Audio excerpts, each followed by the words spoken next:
Salut à tous les amis, Neo Anderson pour Ngames.com, j'espère que vous allez bien. Moi, comme vous le savez, quand on parle de jeux vidéo, ça va toujours excellemment bien.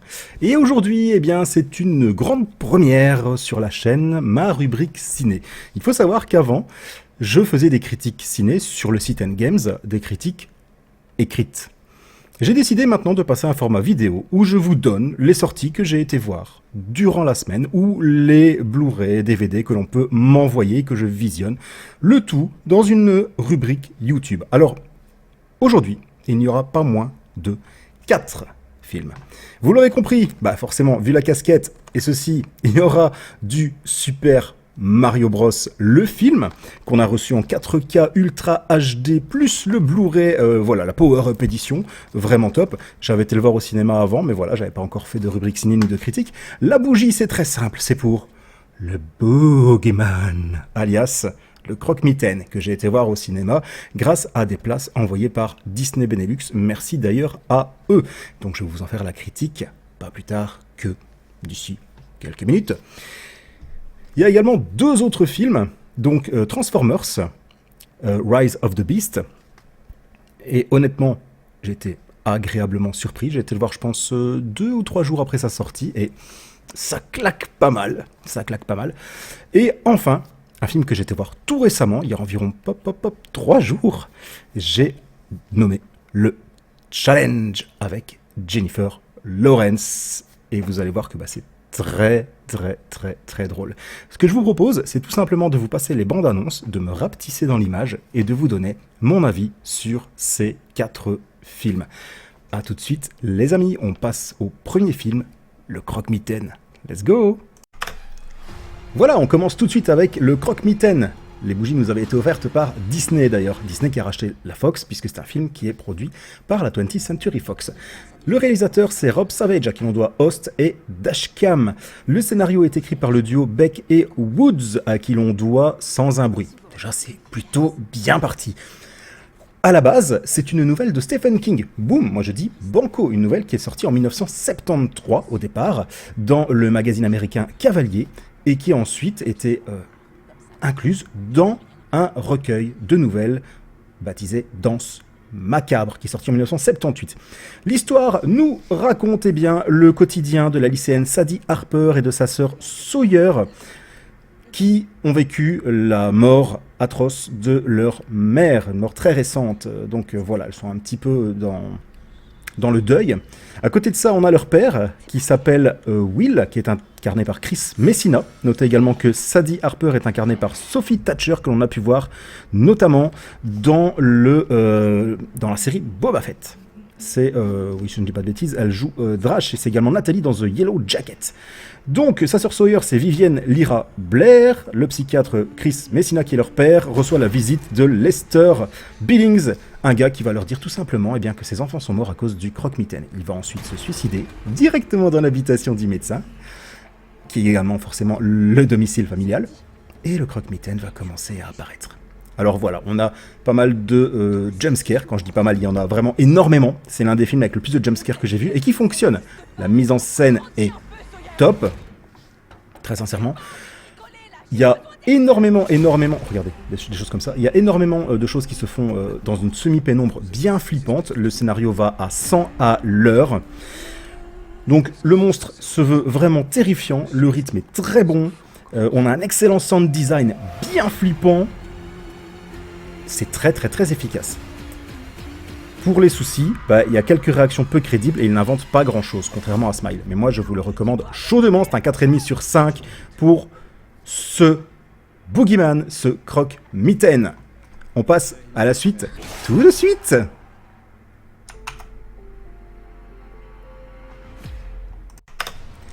C'est parti pour Transformers Rise of the Beast.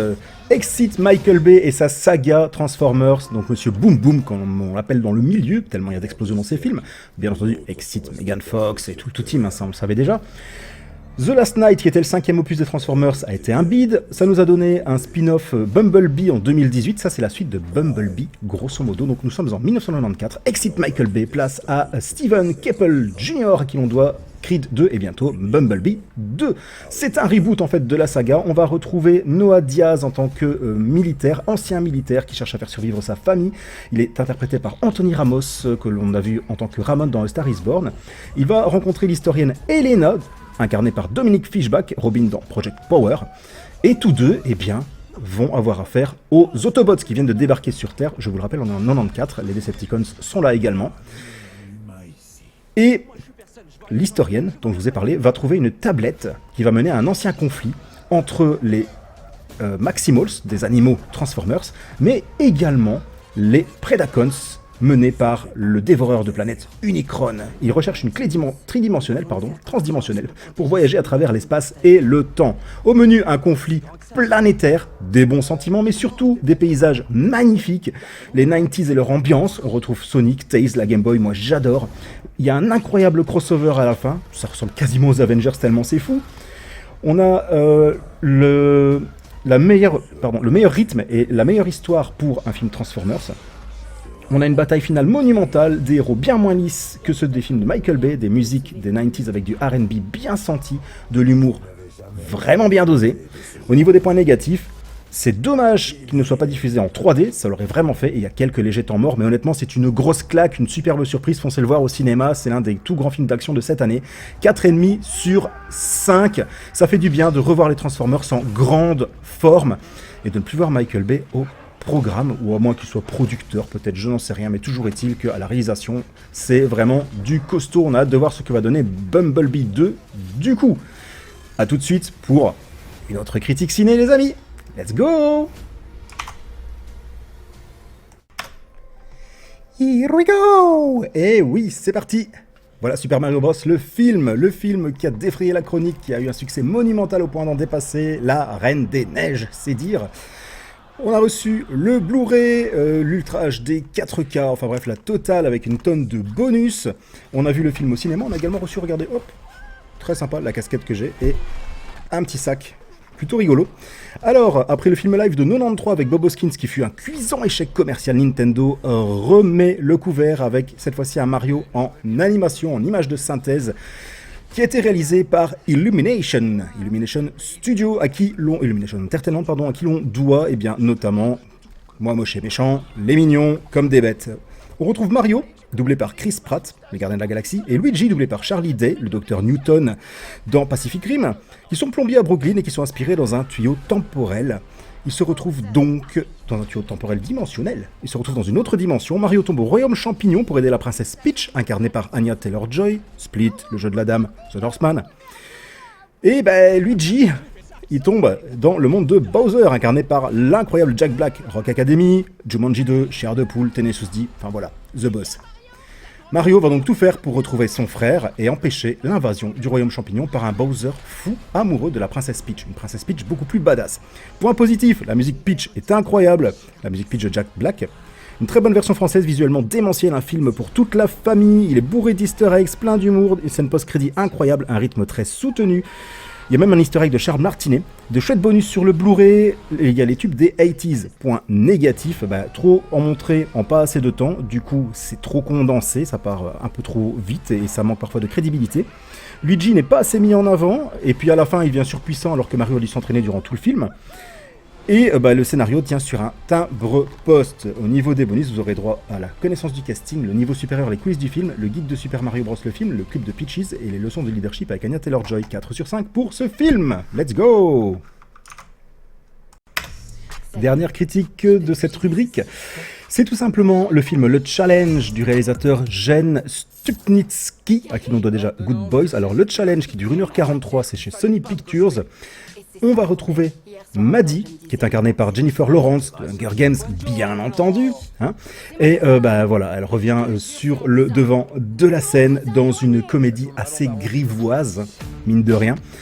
Donc Maddie est prête à tout pour sauver de la vente publique la maison héritée de sa mère. Cette maison se trouve à Montauk, dans l'état de New York. Elle est tellement décidée de la sauver qu'elle accepte un challenge proposé par les parents de Percy Baker, qui lui est incarné par Andrew Barth Feldman, que l'on a pu voir notamment dans High School Musical de Musical, la série sur Disney+, qui incarnait l'étudiant français Antoine notamment. Le but du challenge est simple, décoincer le garçon sur le plan sexuel avant son entrée à Princeton, à l'université.